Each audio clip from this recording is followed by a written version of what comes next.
Allumé, créatif et différent. Ce n'est pas le talk habituel. Un débat d'idées tel qu'il devrait toujours exister. Vif, intelligent, percutant et résolument vivant. Brick Villemur. Ça va faire réagir.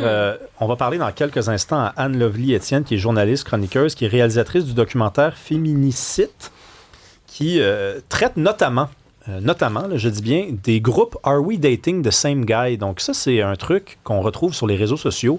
En gros, là, je résume, c'est des filles qui, parfois, se mettent à fréquenter un gars et se disent « Ça, c'est bizarre ce gars-là. » Moi, je me demande s'il n'y a pas une autre blonde, puis mettre une photo du gars en question et là, demande « Est-ce que vous avez quelque chose à raconter sur ce gars-là? » Et là, si le gars est reconnu, toutes sortes de gens commentent, rappellent certaines dates qu'ils ont eues. Il y a peut-être des fois même une fille qui dit « C'est mon chum. » Et là, scandale.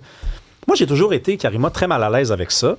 Parce que, encore une fois, je ne questionne pas les intentions des gens. Je pense que les gens veulent bien agir, veulent souvent avoir une réponse à une question qu'ils se posent et ils n'ont pas de réponse. Mais ça peut déraper assez vite, là. J'ai vu, par exemple, des gars, c'était leur photo, puis personne n'avait grand-chose à dire de mal sur ces gars-là, mais c'était juste des détails de j'ai couché avec, il est pas bien membré. J'ai été en dette avec, il m'a fait payer. Puis là, tu fais comme, OK, finalement, on fait juste casser du sucre sur ce gars-là, qui, à la lumière de tout ce qui est dit à son sujet, n'a quand même rien fait d'illégal, a peut-être été maladroit. Et là, ça devient, en réalité, du bullying. Je l'ai vu de mes propres yeux. Mais je suis un homme. Alors, toi, qui est une femme, est-ce que tu as un point de vue différent? Bien, en fait, je pense qu'à la base, c'est un peu la conversation que tu vas avoir, mettons, avec tes amis de filles en privé, puis dire hey, lui, tu sais, ce gars-là. Tu sais, à une époque, justement, où est-ce qu'il n'y avait pas les réseaux sociaux, on rencontrait des gens un peu plus, tu sais, dans des parties, des endroits comme ça. Puis là, tu avais la discussion après. Hey, j'ai rencontré ce gars-là, qu'est-ce que t'en penses? Tu sais, as-tu des informations sur lui? Mais là, avec le biais de la technologie aujourd'hui, puis ces groupes privés sur Facebook, c'est comme si la discussion de salon, elle a pris des proportions. Là, c'est plus 5-6 filles qui jasent entre elles. Là, tu peux être des centaines de personnes. Mais je pense qu'à la base, c'était aussi une question de sécurité pour des filles, de dire, OK, j'ai rencontré ce gars-là sur telle appli, tout ça. Est-ce que c'est un drapeau rouge ou c'est un drapeau vert? Je suis d'accord avec toi qu'il y a des risques de dérive, mais à la base, il y a quand même une idée d'avoir une discussion sur la dangerosité. Est-ce que le gars, il est safe ou il n'est pas safe? C'est un peu ça aussi. Toi, t'es un gars, Alexandre Moranville, t'es revenu en studio. Tu penses pas comme moi là-dessus? Non, pas en tout. Parce que pour moi, le positif débalance le négatif dans ce genre de truc-là. Parce que l'argument de sécurité, Karima, c'est le numéro 1 pour moi. Il y a beaucoup de publications là-dedans que c'est « Hey, tel gars, il a essayé de mettre de quoi dans mon verre, il a essayé de me saouler, de m'agresser sexuellement. Écoute, ce gars-là, tu te rends compte qu'il y a 6 filles, ils sont toutes en train de voir le même gars, sont toutes en couple avec. » Puis là, ça, c'est pas un enjeu de sécurité, mais mon Dieu, ça n'a pas de bon sens.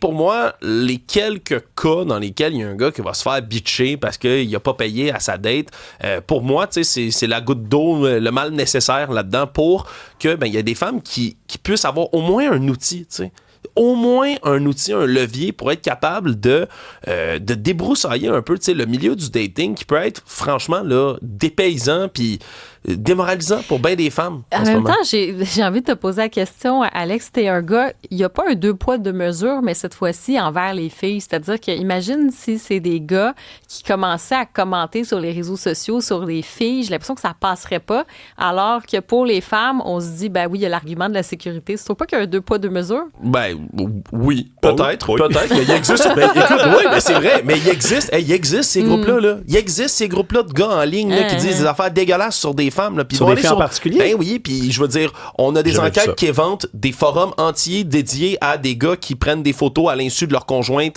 ou des filles qui datent quand ils sont tout nus puis qui les partagent sur des forums. Là. Ça a été inventé récemment dans des grosses enquêtes. C'est ça, mais pas pour les groupes de femmes. Ben, c'est pas la même affaire. Mettre des photos tout nues de quelqu'un puis dire, hey, ce gars-là a été violent avec moi, a été agressif avec moi, dater le pas parce que notre système de justice peut pas tout faire non plus. Puis je m'excuse, un gars qui est borderline, qui est louche, qui fait de la manipulation émotive, ben ça, il n'y a pas nécessairement un casier judiciaire, mais tu veux le savoir avant de le dater. Notre invitée est au bout du fil, Anne Lovely-Étienne. C'est toi qui a réalisé le documentaire Féminicide. Tu réagissais beaucoup, m'a-t-on dit, là, pendant qu'on avait commencé cette discussion-là.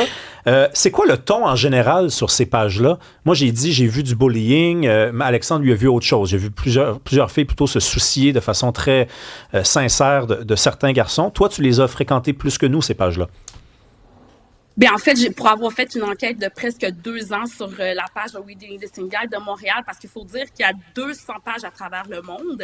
Moi, je vais me concentrer sur la page de Montréal, Québec, Trois-Rivières. En fait, ça regroupe quelques villes ici au Québec. Et je dois dire un terme, sororité numérique. OK? Je t'entendais tantôt, Rémi, qui parle. Excuse-moi, je te tutoie d'emblée. C'est correct. Mais je t'entendais dire, c'est une page aussi qui permet de casser du sucre sur le dos des hommes. Mais je te dirais que l'ADN de cette page-là, non, c'est sécurité. Parce qu'on sait que la façon ou le moyen principal de rencontrer l'amour de nos jours, c'est en ligne. T'sais? Puis la plupart des hommes ont peut-être pas cette conscience-là ou ce biais-là de se dire cette fille-là, est-ce qu'elle va être dangereuse quand je vais aller la rencontrer? Tandis que nous, on doit avoir cette conscience-là. Et l'une des manières qu'on a trouvé de le faire, c'est sur la page, le groupe fermé, privé. We Dating the Same Guy. Et là, ça m'a beaucoup fait sourire quand tu as dit, moi, je l'ai vu de mes propres yeux. Et ça veut dire qu'il y a une fille qui t'a envoyé un capture d'écran. Donc, qu'elle a offensé une des règles de la page parce que l'une des règles principales, c'est de ne pas envoyer de capture d'écran aux gars qui sont concernés, qui sont publiés, dont les photos sont publiées. Parce qu'il y a vraiment un souci de sécurité. Puis il y avait, dans mon documentaire, mon moyen-métrage, qui d'ailleurs se trouve sur YouTube, il y avait une administratrice de la page qui décrit la page comme un moyen de défense douce. Puis je pourrais pas mieux vous le décrire que ça. C'est ça l'ADN de cette page-là. Est-ce qu'on risque pas la diffamation, Anne Lovely, quand même, là-dessus? Bien, absolument, parce que malheureusement, lorsqu'il y a humain, il y a des erreurs humaines, c'est-à-dire qu'il y a des femmes qui ont une mission de vengeance. Tu sais, ça, je l'ai bien évoqué dans le documentaire. Oui, il y a des femmes qui... Et c'est la raison pour laquelle, aussi, il y a une des règles, c'est de ne pas diffuser ni le nom du mec en question, ni son travail, ni son boulot, ni le nom de ses enfants, de ses amis. Tu sais, il y a vraiment une préoccupation par rapport à la diffamation. Fait que oui, Karima, t'as absolument raison. C'est peut-être, je dirais, la faiblesse de cette page-là aussi, mais en même temps, comment fait-on, nous, comme femmes, là, dans la jungle du dating numérique, s'assurer que le gars avec qui on va sortir est un homme correct, c'est pas dangereux. Parce que beaucoup de ces hommes-là, un peu comme Alexandre le disait, c'est pas qu'ils ont un casier judiciaire nécessairement, mais ils ont des comportements problématiques, tu sais. Fait que c'est... Oui, ouais. Je trouve que c'est ça l'objectif de la page. OK, là, je vais choquer. Je vous avertis tout de suite, je vais choquer. C'est pas illégal de tromper sa blonde. C'est plate. C'est vraiment pas recommandé. Ça a toujours existé. Moi, mon problème, c'est que je cite Sandrine Ritchie, qui est sociologue à la chaire de recherche sur les violences sexistes et sexuelles. Elle dit « Ce type de groupe permet d'aborder des situations qui ne sont pas criminalisées ou qui ne sont pas criminalisables. » Alors, je te pose la question, en quoi ça concerne le grand public? C'est plate, quelqu'un qui trompe. Ça concerne... Je t'arrête, puis je te coupe. Ça concerne le grand public parce que moi, l'essence même, pourquoi j'ai réalisé ce film-là, c'est que un mec qui avait été publié était un criminel qui avait assassiné l'une de mes collègues 15 ans plus tôt. Mais je te parle pas de ça, là. Je te parle pas de ça, là. Je te parle d'un gars qui trompe sa blonde. Évidemment que ce gars-là, j'aimerais mieux que la fille ait des moyens de savoir de qui il s'agit, mais je te parle pas de ça. Je parle d'un gars qui trompe sa blonde. Ben, un gars qui trompe sa blonde, moi, en tout cas, si Rémi, ta blonde te trompe, moi, j'aimerais quand même ça le savoir. Je te dis pas que c'est criminel. C'est pas tes affaires. Je dis pas que c'est de façon... non, mais c'est quoi le rapport? C'est mes affaires à moi? Non, mais on cherche l'amour sur cette page-là. Ouais. L'objectif, c'est que les femmes veulent trouver l'amour. Moi, j'ai vu un gars qui avait été publié, le gars se disait veuf. Comme tu dis, encore là, c'est pas criminel ce qu'il a fait, mais il est en train de dire qu'il est veuf, mais dans le fond, sa femme est bel et bien vivante. Je m'excuse, mais moi, Anne Lovely, là, si je date un gars qui se dit veuf, puis dans le fond, il est marié avec une femme bien vivante puis des enfants, je veux le savoir. Toi, tu veux le savoir, mais est-ce que tout le monde sur la page doit le savoir? Parce que la photo du gars va être là, puis là, tout le monde va se mettre à commenter. Ben, c'est des chaînes, Rémi. C'est que ces gars-là font des victimes et des victimes et des victimes. Oui, mais Anne-Lovie, Oui, mais il n'y a pas un enjeu, c'est-à-dire, par exemple, sur les plateformes, il y a déjà des signalements. Là, on n'est pas en train de créer...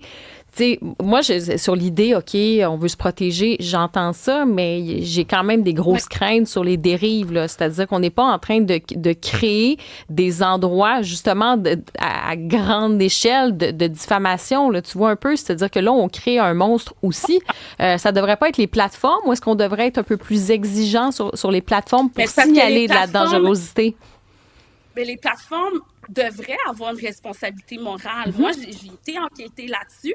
Puis malheureusement, ces plateformes-là, c'est un peu le Far West, là. L'Internet n'a pas de limite, là. Fait qu'ils se sont pas encore posés, ils se sont pas encore assis et posé la question, mais comment on fait, nous, pour assurer la sécurité des femmes qui fréquentent nos plateformes? Je te le dis, je l'ai vraiment posé la question. Puis malheureusement, dans un sens, c'est l'argent qui prime. Fait qu'eux autres, ils se libèrent de ça. Tu peux faire un abonnement pour être certain que tu fréquentes un homme sécuritaire. Encore là, est-ce que le gouvernement, est-ce qu'on devrait légiférer ça? Oui, mais parce que là, il y a une différence, comme disait Rémi, entre le gars, c'est un gars qui est style fidèle, pas fidèle, versus c'est un criminel. C'est pas de même nature, là. Ben, je comprends votre point par rapport au fait que We Did the Same Guy, c'est-tu un free-for-all pour casser du sucre sur le dos des gars? Je comprends. Mais la plupart de moi, là, de ce que j'ai vu, la plupart des fonctions ou des publications qui sont là, c'est pour savoir si elle est en sécurité. C'est ça la base de cette page-là. Après ça, est-ce qu'il y a des dérives? Absolument. Est-ce qu'elle est parfaite, cette page-là? Absolument pas. Fait que je le comprends, ce que vous voulez dire. Puis je comprends que les filles, des fois, ça dépasse, ça jase trop, mais moi, je comprends l'utilité de cette page-là, c'est-à-dire de mettre à l'avant la sécurité des femmes. Ah, mais je comprends. Alexandre, tu veux réagir? Ouais, ben, tu sais, surtout quand il y a des violeurs comme Samuel Modry, là, le violeur de Tinder, par exemple, là, tu sais, qui fait des dizaines et des dizaines de victimes avant que ça cesse, tu sais, d'où l'utilité d'avoir des pages comme ça pour essayer, tu sais, d'endiguer un phénomène parce que ça peut être long des enquêtes criminelles, là, avant que ça donne quoi que ce soit. Moi, je voulais reparler de se tromper. Pourquoi pas un groupe pour dénoncer les gars qui sont des trous de cul et qui trompent leur blonde? En quoi c'est un problème qu'il y ait un groupe qui se crée pour ça? Je veux dire, tout le monde mémère toute notre vie de toute manière. Là, fait que tu veux un groupe pour les filles aussi? Ben, qu'il en fasse un, s'ils veulent. C'est quoi? Ben, c'est sûr, ça existe. C'est pas des affaires des autres. C'est pas des affaires des autres. Les gens sont des grandes personnes. Il y a Kelly dans la messagerie texte qui dit comment les gens faisaient avant Internet. Ils se débrouillaient. C'était imparfait, mais c'est un outil pour trouver qui te trompe, tu veux l'utiliser. Là. Moi, je comprends pas pourquoi on laisse pas ça. Puis regarde, s'il y a un groupe de filles, s'il y a un groupe de gars qui partagent que leur blonde se trompe, les trompent entre eux, c'est contre. Ben non, parce que je trompe pas ma blonde. Je suis pas contre ça, parce que je trompe pas ma blonde. Je suis contre, puis je trompe pas ma blonde. Ça n'a aucun rapport, cet argument. Non, mais c'est surtout, je trouve que c'est quand même vertigineux parce que imagine que, je sais pas, là, il y a quelqu'un qui a une date, ça se passe pas super bien, et finalement, le gars, ou la fille, là, n'a pas fait quelque chose de mal, là, ça s'est mal passé, mais la photo, elle fige un individu, c'est-à-dire qu'il n'y a pas de rédemption possible. Si tu mets la photo d'un gars, tu te dis, quel goujat. Non, mais est-ce qu'on n'est pas en train de figer un comportement d'un individu pour ad vitam aeternam? Je suis pas totalement d'accord parce que les administratrices qui sont sur cette page-là, lorsque les femmes dépassent les bornes, tout de suite, elles enlèvent la photo, puis tout de suite, elles enlèvent les commentaires. Ceci étant dit, le gars, quand il y a un gars qui est posté avec les initiales puis qu'on dit « Écoute, moi, la date, pour moi, ça n'a pas été, mais ce gars-là, pour vrai, c'est un green flag. » Fait que, allez, tu sais, comme, il y a des filles aussi qui disent ça. C'est pas juste d'un côté que les gars c'est tous des trous de cul puis c'est tous des gars pas corrects, là, vraiment pas. Il y a aussi l'autre côté de la balance. Fait que c'est pour ça que je dis, ces filles-là qui utilisent cet outil-là, ben, c'est juste pour savoir, tu sais, c'est correct, c'est correct, ce gars-là. Mais j'ai une question à Anne Lovely parce qu'il y a 10 ans, il y avait beaucoup de ces pages-là qui existaient, qui commençaient à apparaître. Je ne sais pas si elles commençaient ou existaient déjà depuis longtemps, mais je me rappelle qu'on disait, tu sais, c'est pas facile à les porter plainte, c'est pas facile de se renseigner sur notre conjoint. Là, 10 ans plus tard, on a un tribunal sur les violences sexuelles, on a la loi Gabi-Renaud qui a passé. Est-ce qu'on se dirige vers un monde, en considérant qu'il pourrait y avoir d'autres améliorations gouvernementales là, par la voie officielle? Est-ce qu'on se dirige quand même vers un monde où ces pages-là vont tranquillement devoir s'effacer quand même? Ben, je l'espère. J'espère que la loi, j'espère que nos instances gouvernementales vont permettre la disparition de ces pages-là. Ça veut dire qu'une femme va se sentir assez, tu sais, que son histoire soit assez valide pour aller le raconter à la police, pour aller le raconter, ou aller au DPCP, le raconter aussi. Je veux dire, pour l'instant, je pense que cette page-là est une réponse à cette anémie-là des femmes qui ne se voient pas aller passer par le processus de justice en ce moment, qui voient que peut-être leur histoire est-tu écoutée, tu sais, par les instances policières et judiciaires. Fait que c'est sûr que ces pages-là, c'est une réponse à ça. Fait que là, maintenant, si tu me poses la question, est-ce que avec la loi Gabi Renault, puis ici, encore une fois, il y a de l'évolution par rapport à la loi, ben absolument, j'aimerais ça. Ça serait formidable. En tout cas, ça suscite beaucoup de commentaires. Là, je vous dirais, il y en a qui disent ça va peut-être un petit peu trop loin. Sincèrement, on va vivre dans une société de délation. Il y a aussi, c'est ça, des questionnements. En quoi c'est criminel de dire qu'un homme fréquente plusieurs femmes? Autrefois, il y avait de la lapidation sur la place publique. Bref, ça fait pas mal réagir en ce moment là, ces pages-là, cette idée de tout dire et de comparer comme ça. Puis toi aussi, je pense que ça te fait réagir, Alexandre. Non, mais c'est parce que... Puis, écoute, c'est rare que je fais ça, là, mais je parle à nos auditeurs qui nous répondent en ce moment dans Messagerie, les auditeurs masculins là, qui répondent puis qui ont peur d'être sur ces pages-là, puis ça ruine des vies de gars. Puis qui disent pourquoi c'est pas 2 poids 2 mesures, les femmes aussi trompent les gars. Mais dans quelle proportion, les boys? Puis c'est combien de fois plus de gars, mettons, qui vont être violents avec des femmes sur des dates que de femmes avec des hommes? Avez-vous vraiment peur, vous les gars, en allant sur des dates? Ben non! Arrêtez de faire croire que c'est tout sur le même pied d'égalité, puis c'est toujours 50-50, puis c'est toute la même affaire. Ben non! Puis est-ce que vous pensez, messieurs, sincèrement, que les gars trompent moins les femmes que les femmes trompent les hommes? OK, mais là, l'affaire, parce que t'arrêtes pas de revenir sur cette affaire-là. Moi, je pense qu'il y a l'aspect criminel puis il y a l'aspect de la morale. T'sais, après, on peut en débattre, mais là, on parle de... Si on regarde sur le jeu de la sécurité, ça, je pense que ça s'entend. Après, sur la moralité, on peut en débattre. C'est-tu le lieu de ça? C'est pour ça aussi, l'argument, je pense, de la sécurité, c'est autre chose. Vas-y, Anne-Lovie, puis on va s'arrêter après. Mais vas-y.